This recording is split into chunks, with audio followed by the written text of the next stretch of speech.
The Chesapeake Bay gets some fabulous sunsets, but recent smoke hanging in the area gives the star at the center of our solar system a unique look. As it's dropping, you get rings around it, so you can tell that you've got the haze because of the rings.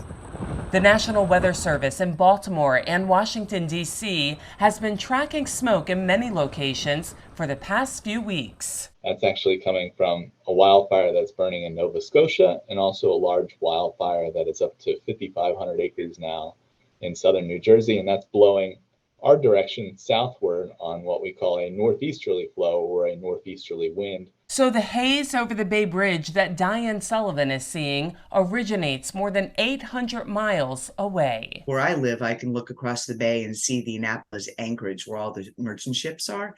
And right now they look as if they're ghost ships that are sort of emerging and disappearing in and out of the fog.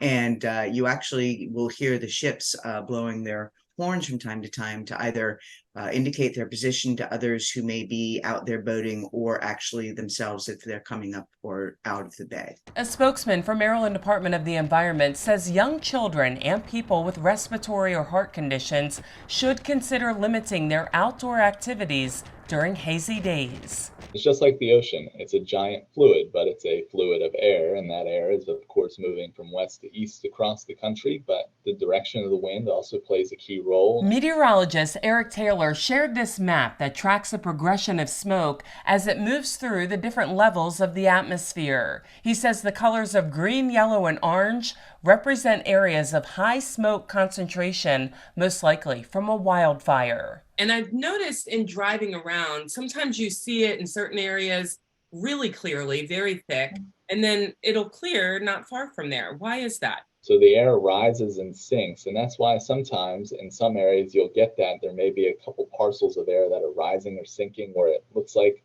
or it seems like that smoke is closer to the surface compared to somewhere else where there may not be as much of that rising and sinking of air. Sullivan wants to warn other boaters about the poor visibility in the Annapolis area. It's been crazy, Cheryl, because it just makes for interesting evenings out in the water and really sometimes poor visibility. You can definitely see, 100 or 200 feet in front of you, but you just want to be careful because you're just not sure if somebody's driving their boat really quickly and suddenly they sort of come out of nowhere. Eric Taylor says even if colder or rainy weather patterns cause the smoke to lift, we might see it move back in again. We need probably a more prolonged period of rain to kind of really wring out the atmosphere. For Chesapeake Bay Media's Bay Bulletin, I'm Cheryl Costello.